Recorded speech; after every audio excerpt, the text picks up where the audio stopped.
Hello students, welcome to teach me CVT. अब देखो भाई, कल आपके जो आंसर की आई है उस आंसर की के बाद मैं जब लाइव सेशन ले रहा था कल, तो मैंने उसमें देखा कई सारे बच्चे बोल रहे हैं कि भैया आंसर की में क्वेश्चंस हमारे गलत है। यानी कि हमने जो चैलेंज किए थे क्वेश्चंस, उनका आंसर राइट हमने चैलेंज किया था, बट इन्होंने कंसिडर नहीं किया है कई सारे क्वेश्चन में। यानी कई सारे सब्जेक्ट्स आपके ऐसे, मैं अगर एग्जाम्पल दूँ आपको इकोनॉमिक्स का, तो इकोनॉमिक्स में आपके साथ हुआ है कि जो क्वेश्चन चैलेंज कर रहे थे आपने, उनके आंसर से मतलब सेटिस्फाइड नहीं हो आप जो फाइनल आंसर की में आए हैं। ठीक है, अब क्या हो सकता है? क्या भैया आंसर की चेंज हो सकती है? क्या कुछ हो सकता है?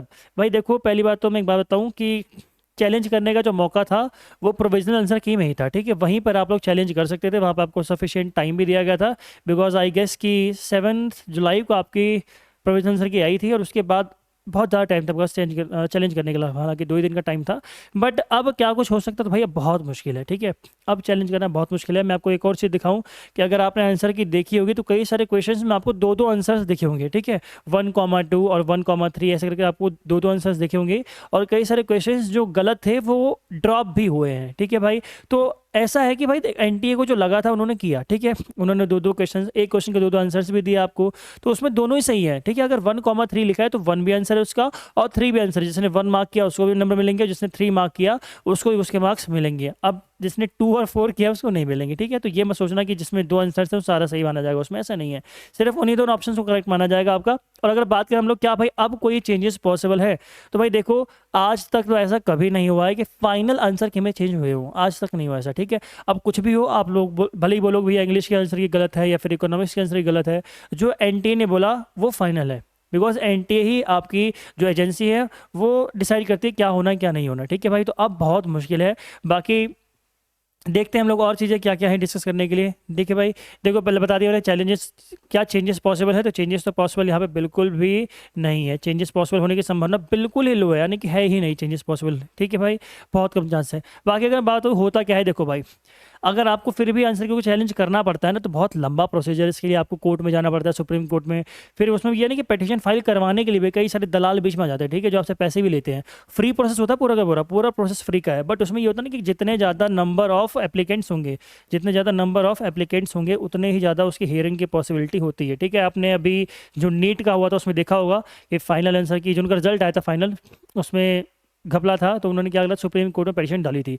बट कुछ नहीं होता, हमारा जो इंडियन एजुकेशन सिस्टम है इतना अच्छा है कि एजुकेशन पे ही ध्यान नहीं देता वो। ठीक है, आपने देखा होगा नीट में सारी मतलब सारे सबूत हैं। ठीक है, सारे सबूत है कि लीक हुआ है, लोग पकड़े भी गए, फिर भी सुप्रीम कोर्ट ने बोल दिया कि लीक होने के ठोस एविडेंस हमारे पास नहीं है और दोबारा आपका एग्जाम नहीं होगा। तो यहाँ पे कोई संभावना नहीं है कि कुछ हो ऐसा। अगर आप लोग करते हुए मान लो आपके पास ऑडियंस आ भी गई, एप्लीकेंट्स, नंबर ऑफ एप्लीकेंट्स के नंबर आपके पास बहुत सारे आ गए, मतलब सबने कर दिया, फिर भी चांसेस बहुत कम है। बिकॉज एनटीए या फिर जो इंडिया का एजुकेशन सिस्टम इतना महान है कि वो बच्चों के हित में कभी फैसले नहीं देता है। ठीक है भाई, तो चांसेस बहुत कम है कि आपके फाइनल आंसर की चेंज हो। आपका एडमिशन हो रहा है तो भी सही है, नहीं हो रहा है तो भी एनटीए को कोई फर्क नहीं पड़ेगा। ठीक है, बाकी एक बार मेरी आपसे रिक्वेस्ट है कि आप लोग कमेंट बॉक्स में ना अपने मार्क्स सारे कमेंट कर दो कि जितने मार्क्स आपके बन रहे हैं। मार्क्स कैसे कैलकुलेट करना, अगर मैं बात करूँ कैलकुलेशन कैसे करनी है आपको मार्क्स की, तो भाई देखो सिंपल सा फंडा है।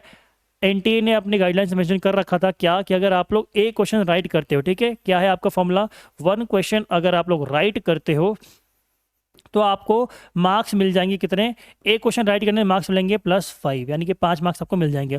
और अगर एक क्वेश्चन आप लोग रॉन्ग करते हो तो रॉन्ग में आपके डिडक्ट होंगे कितने मार्क्स, -1। 6 मार्क्स डिडक्ट नहीं होंगे, 1 मार्क्स डिडक्ट होगा। ठीक है भाई, 1 मार्क्स ही कटेंगे आपके। तो ये फंडा आपका होगा। ठीक है, 5 और 1 का, मान लो आपको 40 क्वेश्चन अटेम्प्ट करने थे किसी में। ठीक है, आपने 40 क्वेश्चन अटेम्प्ट किए, सारे के सारे अटेम्प्ट किए आपने। ठीक है, आपके 30 क्वेश्चन सही थे मान लो। ठीक है, 30 को मल्टीप्लाई किससे करोगे, × 5 से। ठीक है, कितने मार्क्स बनेंगे आपके, 5×3 = 15, यानी कि आराम से 150 मार्क्स आपके यहाँ पर बन रहे हैं। ठीक है, फिर मान लो आपके 10 क्वेश्चन गलत थे, 10 × 1 कितने मार्क्स डिडक्ट होंगे, 10। तो 140 में से अगर 10 आप लोग माइनस कर दोगे, कितना आ जाएंगे आपके, 140। सिंपल सा कैलकुलेशन का फंडा यही है, और कोई फंडा आपको कैलकुलेशन का यहाँ पर नहीं लग रहा है। ठीक है भाई, तो इस फंडे को ध्यान रखना, इसी फंडे को अप्लाई करके, इसी मेथड को यूज़ करके आप लोगों को अपने मार्क्स को कैलकुलेट करना है। और कमेंट बॉक्स में बताना कितने मार्क्स आपके बन रहे हैं, मैं उसमें कैंपस की पॉसिबिलिटी आपके रिप्लाई में दे दूंगा। बाकी कोई भी अगर डाउट हो आपको तो नीचे टेलीग्राम के ग्रुप का लिंक दे रखा है मैंने, इंस्टाग्राम का लिंक भी दे रखा है। रखा है। टेलीग्राम के ग्रुप में आपको बहुत सारे आपके फ्रेंड्स मिलेंगे, ठीक है, आपके डीयू के सीनियर्स मिलेंगे जो आपको गाइड कर रहे हैं। इवन वो लोग नंबर पे, मार्क्स पे, कॉलेज तक बता रहे हैं कौन सा कॉलेज अलॉट हो सकता है, ठीक है। तो उस ग्रुप में आपके बहुत ही अच्छे से हेल्प हो जाएगी, उस ग्रुप को ज्वाइन कर लेना। बाकी अगर पर्सनल गाइडेंस चाहिए हो तो वहाँ भी मिल जाएगी और इंस्टाग्राम पर मिल जाएगी, कहीं भी आप लोग जा सकते हो, कोई इशू नहीं है। आज की वीडियो में इतना ही था। जो एजेंडा था आपका डिस्कस कर लिया मैंने कि आपका चेंज होना बहुत मुश्किल है, बिल्कुल पॉसिबिलिटी है ही नहीं। आपका रिजल्ट बाकी 2-3 दिनों में आ जाए, कोई दिक्कत वाली बात नहीं है। आज की वीडियो में इतना ही। जय हिंद, जय भारत।